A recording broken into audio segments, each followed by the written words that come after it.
It's 1994, and I am a 31-year-old TV reporter in Anchorage, Alaska, when I fall for the paramedic. Of course I do. I came to Alaska to have an adventure, and this guy is a professional hero. So we'll call him Chance. So Chance is the kind of guy who sometimes will actually call me in the middle of the night from the ambulance to shout over the sound of the sirens, "I'm on my way to a shooting," so that I can run to the scene and get the scoop. It's like we are two adrenaline junkies, and we are both ecstatic to have found each other. Now, there is one little problem. Chance has kind of a jealous streak, and it so happens I have a crush on my martial arts instructor. We'll call him Sensei Sean. So Sensei Sean is a third-degree black belt in Aikido. But more importantly, you should know that he just makes me laugh.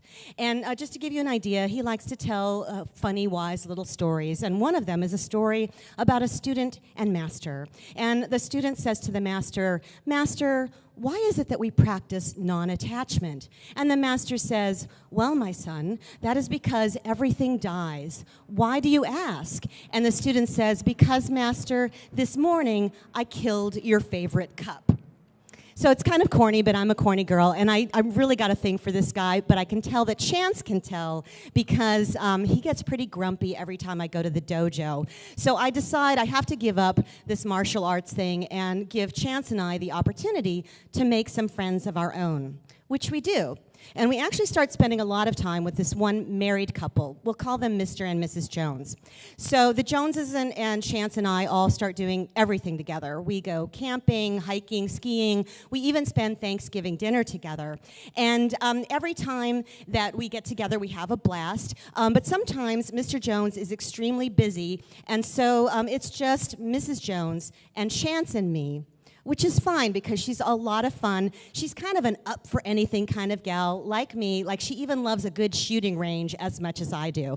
So when Chance suggests that all four of us get together to go on a kayaking trip, I am all in. So we go on a 4-day paddle through the beautiful sparkling fjords of Kachemak Bay, Alaska, and we are having the time of our lives. And as usual, Chance is the big hero. He is an expert kayaker. So for example, when we have to cross the middle of the bay and there are these really huge waves, he's the one who coaches us and guides us safely to the other side.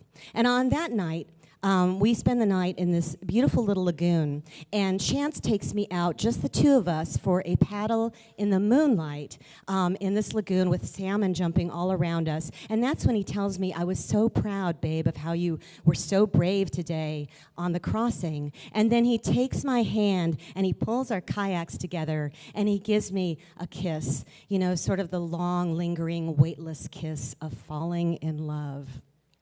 So the next day, we have to go back across this bay. But right before that, I notice that Chance and Mrs. Jones have sort of fallen behind us. And when I look over my shoulder, I see that he has pulled their two kayaks together, and he has his arm around her, and they're whispering. And I'm kind of jealous, but, you know, I notice Mr. Jones is not really reacting to this, and I realize, oh, you know, he's probably coaching her for the big push back across the bay, which is pretty scary. Because we leave to cross the bay at about sunset, and by the time we reach the center of the bay, dusk is closing in, and we are fighting 3-foot waves, and I am terrified. It's so dark that we're not going to get all the way to the other side before pitch black, and I am beating these waves to death with my paddle. I am like, "Fuck you, you shitty little fucking waves, take that and that. You're not gonna beat me." And just when I think I'm gonna lose my shit, this calming voice enters my head. And it's Sensei Sean saying, "Just breathe, Cara." So I do. And I start breathing more slowly in rhythm with my paddle strokes. And I'm like, in, out, in, And it's like this guy who's not even there is guiding me across the bay safely to the other side. And when we get there, we spend the night there, and it's this little island. And when we're on this island, in the middle of the night, I am woken by another male voice, not Sensei Sean. It's Chance's voice, and he's outside the tent, and I hear him saying, "I never meant it to be like this." And then I hear Mr. Jones saying, "I should have known. You guys always spent way too much time together and sat too close together." And then Chance says, "I wouldn't blame you if you hit me." And I'm thinking, yeah, me either. Because I realize I don't know what position Mr. Jones has found my boyfriend and his wife in, but clearly they're having an affair. And I'm like, well, of course they are. You know, isn't it funny how denial is always so obvious when other people are living in it? So I'm really mortified and humiliated, and I spend about the next 12 hours in almost complete silence. Why 12 hours? Because that's how long it's going to take for the water taxi that is supposed to pick us up on this island and take us back. So we are stuck on this island together, and I am thinking, you know, as soon as I get off this damn beach, I am dumping this lying cheat.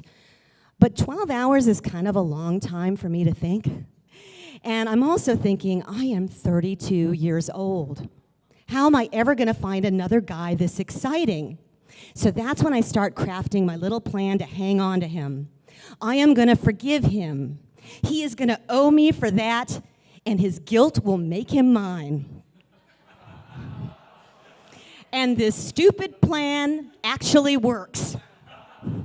For like about a year, until one night Chance says to me, "I love you, baby," and we make beautiful love. And the next night, when I try to repeat this little scene, he calls me a fatal attraction psycho bitch from hell and dumps me. And I'm pretty upset. So in the morning, I call in psycho at work, and I go to the store and I buy a pint of Ben & Jerry's chocolate chip cookie dough. And then I go to the bookstore to buy a copy of Jane Austen's Sense and Sensibility, arming myself for an epic cry. When who should I run into at the store but Sensei Sean? Now picture me, I am dressed in my breakup gear. I have my baggy purple sweats with the food stain on the front. I've got a ball cap pulled over my greasy, unwashed hair, and I'm throwing my arms around this guy like a drowning victim, and I'm like, yep, fatal attraction psycho. And but he actually hugs me back just as hard. So come to find out, he has just been dumped too, by a married woman. And so we spend the next 6 months commiserating with each other over our broken hearts. And during that 6 months, neither of us really makes a move until finally I say, "Let's have an affair." And he's like, an affair? And I say, yeah, you know, just sex, no promises. And he's like, up for that.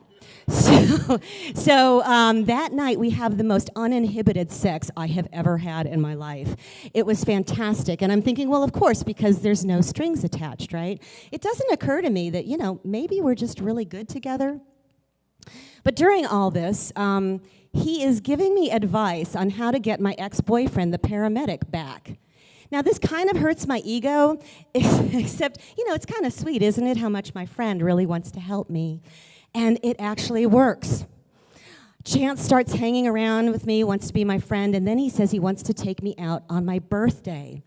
And when I tell him, well, you do know I am seeing somebody new, he says, "You've been cheating on me?" And I'm like, wait a minute, cheating on you? You broke up with me 6 months ago. And he's like, yeah, but this whole time you've been telling me you love me and you want to get back together, and this whole time you've been going out with this other guy. And I'm like, oh my God, he's right. I'm the bad guy. And so I immediately break up with Sensei Sean. And when he starts to cry, I kind of start to cry, and I feel something inside of me start to crack. But I don't change my mind because Chance is saying he loves me, and Sensei Sean only ever agreed to an affair. So I cast him aside, and on my birthday, I have torrid, almost violent makeup sex with my ex-boyfriend. Except he tells me the next day, well, that's not what that was, Cara. Haven't you ever heard of a grudge fuck? So humiliated, I go home to my little apartment all alone again. And what do I find sitting in front of my doorstep but a little birthday package? And it's a birthday present waiting there from Sensei Sean. And what's inside is a large latte cup that has been broken and then glued back together. And I'm like, oh my gosh, this is from that story I like about the sensei or the student who killed the master's cup. And I'm like, oh, he gets me. And I realize he really does love me. I just broke our relationship before it ever had a chance. And so I call him and I say to him, I am so, so sorry. And Sensei Sean says something to me that no other guy has ever said before. He says, Cara, I understand. You're just a human being who's doing the best she can. And that's when I realize I'm the one who had to have an affair and be forgiven for it before I could understand the nature of a true hero. And by the way, I still have that broken cup. It sits on my desk at my house in Ventura, California, where I now live with my husband, Sensei Sean. Thank you.